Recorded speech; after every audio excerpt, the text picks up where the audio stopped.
Welcome to Buckets, Action Network's WNBA betting podcast presented by BetMGM. This is our Best Bets episode for Tuesday, June 11th. I'm your host, Maria Marino, back along with Dano Mattia. Dano, it's been the W. It just keeps getting better. There's so much going on. There's so much going on off the court too. So the conversation is absolutely nuts, but I can definitely say with confidence that the play on the court is super exciting, and we have another great slate here on Tuesday with 3 games. Why don't you start by giving us your best bets for the day? Yes, we had a big trend of favorites winning, I think 12 straight, and then it's been Dog City, and I'm going to keep that going. I am taking the Washington Mystics plus 8.5. And taking Washington Mystics on the money line. I think they're going to win their first game. Very excited to talk about that one. Next, I am taking the under in Seattle and Los Angeles. The game is in Seattle. That's under 158. And wrapping it up with our third game, I am taking the Minnesota Lynx plus 7.5 at the Las Vegas Aces. I should say my Minnesota Lynx at this point. I know I love my Libs, but gosh, I love these Lynx. So 2 dogs and an under. There's a lot to love about the Lynx, and we're going to get into that in a moment. But let's start with this Mystics Dream game, because you just dropped a little bit of a bomb here with the Mystics money line, seeing it at about plus 290 at the moment. And this is significant because they have not won a game yet this season. They are 0-12 straight up. However, they've been incredibly competitive. They're 6-5-1 against the spread. Last time out, lost to New York by just 5, which was on Sunday. They previously lost to Chicago by 8 and Indiana by 2, Thursday and Friday, respectively. There's definitely been a few games that were within reach for them to win, and this is largely without their best player in Brittany Sykes, as well as probably their second best player in Shakira Austin. However, it appears that both of these players have a really good chance of returning to the lineup on Tuesday. Austin was upgraded to questionable as of Monday night, and Sykes, with her ankle injury, she missed 10 games previously, has been upgraded to probable. So this is a big deal. It is. And I do feel like we've been burned in the past with Mystics injury reporting, but that could all just be wrapped up in Elena Deladon. We would always hear, doubtful, and then she ends up playing, or probable, and then she doesn't touch the court. So I'm taking it with a grain of salt, but even if they don't play, like, the Dream don't scare me at all. I think they got the advantage of playing at Chicago, who is really playing a lot of young players. Started Cardoso and Reese for the first time together since Elizabeth Williams is out with a torn meniscus. They just don't have any pieces that scare me. The coaching, I don't love Eric Tebow, but the Mystics are due. Like you said, they've been very competitive, covered a lot of spreads, a lot of double-digit spreads they've covered. I think the only one that I can distinctively remember them not was at Connecticut when they went into halftime up 1. Ended up losing that game by 17. We were on the right side, thankfully, but yeah, it's time. Mystics are going to get one. I feel it, but I definitely feel a lot better about 8.5 points. So comfortable laying that spread for probably a unit and a half, and then a half unit on our good old Mystics getting their first win. It's going to be a great day. I mean, this is certainly an intriguing spot. And I do want to mention that back on May 29th, these two teams played. Atlanta beat Washington just 73-67, and that was without Sykes. Tina Charles had 17 points and 15 rebounds. Still no word on what's going on with Jordan Canada. She is yet to suit up this season with a hand injury. But, I mean, I don't know if there's anything more specific other than what you said in terms of the Dream just don't scare you right now. Mm-mm. Yeah, But they beat the Aces. That was their Super Bowl, yeah. and and I mean, they got blown out by New York at home. They were never in it. Blown out by the Sun at home. We're never in that. I think they scored 50 points in that game. The offense just hasn't really been there. They put up a lot of points in a fast-paced game against Chicago, but still, back home, I think there's some added pressure. I mean, kind of like the Pistons in the NBA. Nobody wanted to be the team that finally let the Pistons get a win, right? I think there's some of that too. So the Mystics are a team of professionals. I think they're getting incredible minutes from a lot of different sources. Jade Melbourne, just incredible game at New York. Incredible few games. And she's actually playing a lot better on the road. I don't think she's actually scored a single point in their home arena for Washington. She did score at Capital One when they played there. Yeah. And then Aaliyah Edwards has been, I mean, hard to see any other rookie winning Rookie of the Week this week. Yeah, she's been great. It's so good to see the growth, and yeah, just once again, without their best players, have really been competitive. And I do think Eric Thibault is a good enough coach to map this out, and they're trying. It's not like they're tanking. You know what I mean? Yeah. Like, they are trying. They're in every game. You mentioned one game against Connecticut they did not cover, but they did cover against Connecticut earlier in the season. They did. And not only did they cover against New York the other day, they have actually covered against them all three meetings, which I find very interesting. New York, obviously, at the top right now as far as the standings are concerned. So starting out the pod, very spicy. Mystics plus the points and the money line against the Atlanta Dream. Let's move on. And you wanted to talk about the under in the Sparks Storm game. I will just lay this out in the sense that the Storm are laying 10.5, which I think is a little bit much. I know you're not technically betting on this. The Sparks did just beat the Aces. And so I feel like double digits is, I don't know, it just feels like a little bit much to me. That being said, Seattle is playing phenomenal. They're 7-4 straight up and against the spread. They were riding a 6-game win streak prior to Sunday, losing to your second favorite team, the Minnesota Lynx. LA, though, 4-7 straight up, 4-6-1 against the spread. And this is another situation kind of like the Mystics, I feel like, where the Sparks, they're a bottom 4 team, but they are trying to win games and they are competing in every game. Yeah, you said it completely. Like, Kurt Miller putting the ball in rookies' hands at the end of the game, but doing it in a way that makes them successful.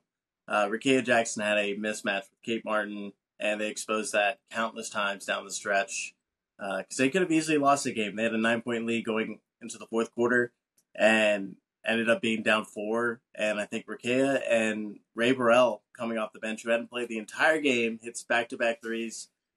Both those players were huge, and that's huge for their development. They look like they're having fun too. Like, it's just a team of like good, solid energy. Dearica Hamby's loved in the locker room. We still, like, I feel like we've only gotten like 2 or 3 good games from Cameron Brink. So, I'm with you. Like, if I was gonna bet the spread on this game, I think I would bet the Sparks.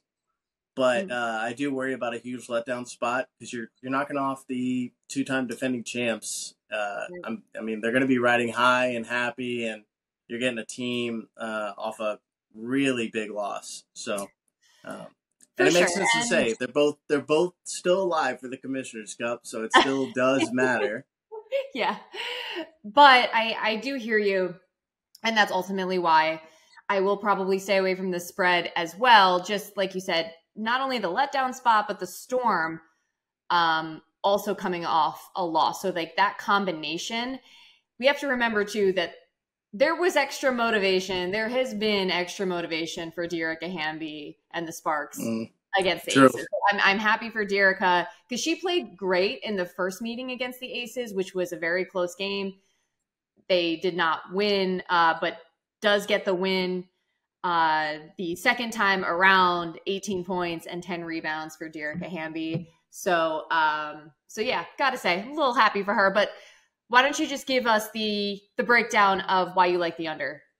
Yeah, I think for starters, Seattle's defense has been one of the best in the league. It's up there with Connecticut. It's up there with New York. 3 straight unders all throughout these Commissioner Cup games. Holding opponents, I think one opponent has gotten over 80. That was the Minnesota Lynx, who won. They scored 83. So they're not getting, not letting crazy points get out. I mean, they played at Vegas and held the Aces to 65, I believe. And a lot of that was in, junk time. So, I mean, they were dominant on the defensive end. So it's another reason to be a little bit wary of the Sparks, but I trust Seattle defense, and I trust their kind of meticulous offense. They're not really shooting a lot of threes. If you look, Joe Lloyd had 25 points and hit 1 3.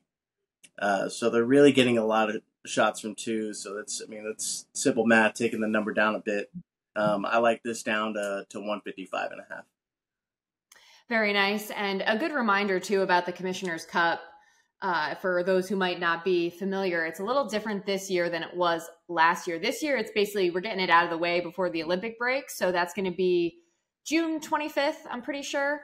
And the East is locked up. So the Liberty will host, which will be exciting. They won a season ago. If you were following our Buckets pod last season, you probably were happy because I'm pretty sure Jim Turvey gave out Jonquel Jones MVP of the game, which was exciting. So it'll be good to see the Liberty try to reclaim the Commissioner's Cup. Now, I do want to say one thing. There is the possibility of a 3-way or a 5-way tie in the West, and the tiebreaker, if there are multiple teams involved, is point differential. So if you do see. These are spots that I would definitely look to live bet. So I am on the under initially, but if the Storm are up, double digits in the first half, there's no reason to expect them not to just try to lay it all out and blow the Sparks out in the second half. So, just something to keep in mind, while we still have a few more games left, that the Mercury are basically in the driver's seat right now with their win over the Lynx. But the Lynx are in if the Mercury lose, but if all these teams somehow tie, because the Storm played one less game, point differential comes into play. So just be thoughtful of that, because some teams may play a lot of players. Right. That's a good point too. I think it gives teams more incentive not to let up even if they are winning. So one other game on Tuesday we have to talk about, and it's a doozy. The Lynx Aces rematch. I'm seeing 6.5, I think, was the spread. You, I believe, saw 7.5. So I will check on that. But the Lynx are underdogs in Vegas, and we sort of touched on it. The Lynx they've been playing so well. 8-3 straight up, 9-2 against the spread. I believe that's the most profitable team thus far in the W this season. And they are coming off that nice win over Seattle, as previously mentioned, ended Seattle's win streak. Prior to that, this was another crazy game. Lynx lost by 1 to Phoenix, thanks to that Aaliyah Copper game-winning shot, which was just unbelievable. And so that's what I'm talking about when I say, what I said off the top, of just how many great games that we're getting. Yes. The parity in this league right now is, it's night and day as compared to last season. There are definitely a couple of teams apart from Vegas and New York emerging as contenders. And you could even say that Vegas right now is extremely vulnerable, considering we don't have a timetable for Chelsea Gray's return. I think she's inching closer. Becky Hammond did say she will be back before the Olympic break, so there's that. But as it stands, Aces 5-4 straight up, 3-6 against the spread, and as mentioned, lost to LA and Seattle. But I will say this, because we have to get a mention in every episode. Kate Martin did play great starting for Vegas. Jackie Young was sick. So TBD on her status. I would imagine that she would be back. Also of note, these two teams met on May 29th. The Lynx were 4-point dogs. Ended up losing 80-66. Asia, though, had a performance for the ages 29 and 15. Napheesa Collier, 18 and 13 boards. And little side note, too, Kayla McBride balling out this season. Leads the league with 3.9 3-pointers made per game. Now, you are, of course, on the dogs. I am. And Kayla McBride's a huge piece of that. I mean, she's shooting 51% from three right now. Wow. On 7 attempts per game, something like that. Just crazy. Yeah. Crazy how great she's been playing. And then I think the Aces are just kind of like going through it. And, you know, granted, they've won 2 championships back to back.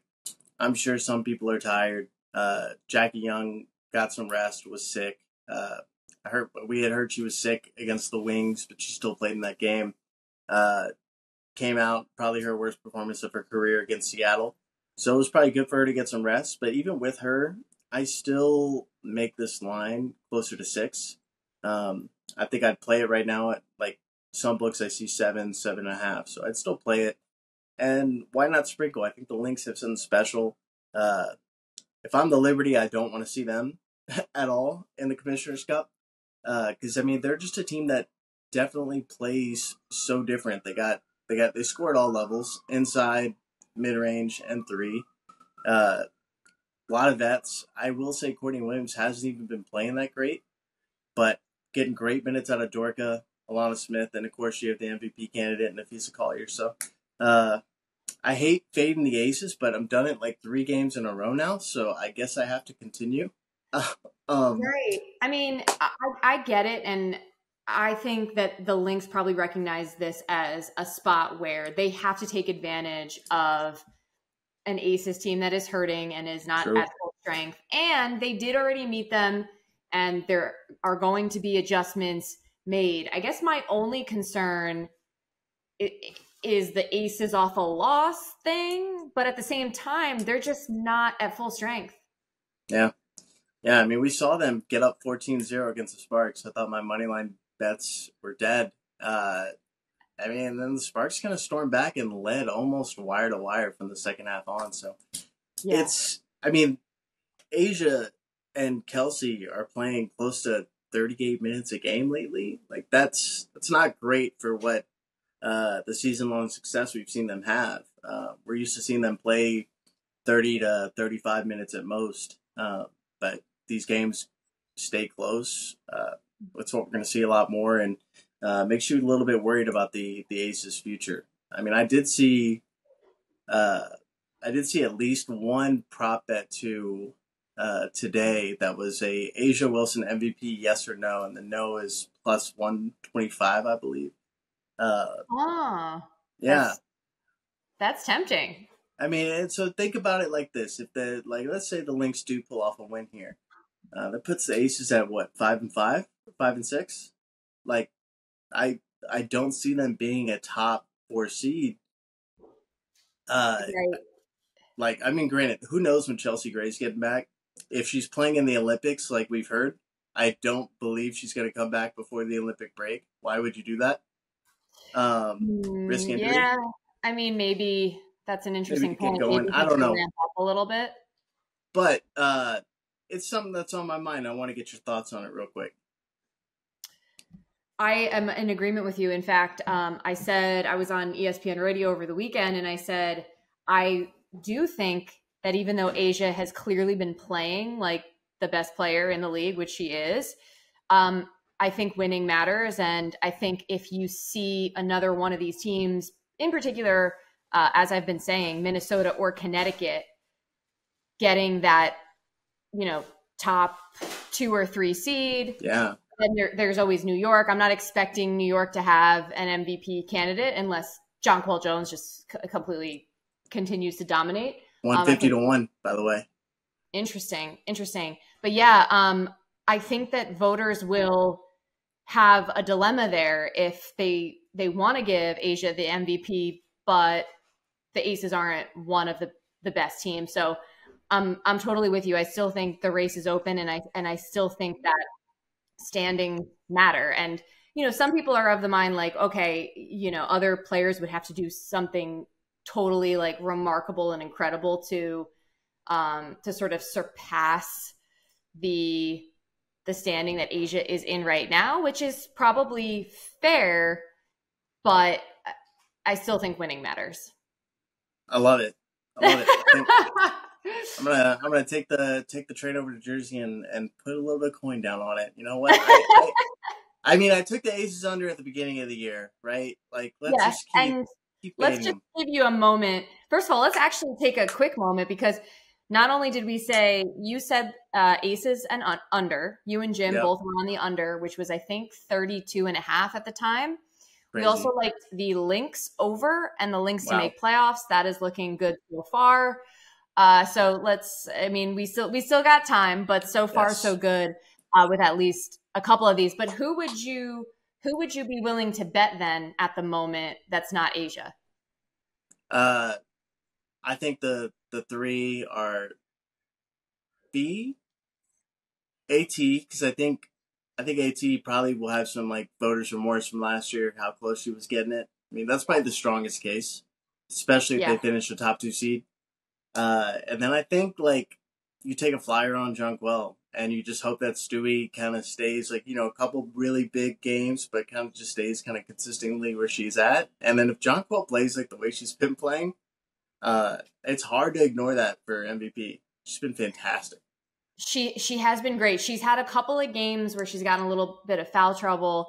True. But when she is on the court versus off, I think that's everything. Like, they are so much better with her on the court, and she's just been absolutely dominant. She's been an MVP before, which I think is important, because I think you kind of have to see that narrative. And then you mentioned Alyssa Thomas was finished first in terms of, or she had the most first place votes in the race a season ago. And I'll tell you a little secret. After, I don't know, it was like one of the first games of the season, AT had a triple double, and I threw a little bit on her plus 700 just impulsively. But Nafisa Collier, I think, has been slowly kind of entering that conversation, and she was top 5 last year for sure. You're right. So you're right.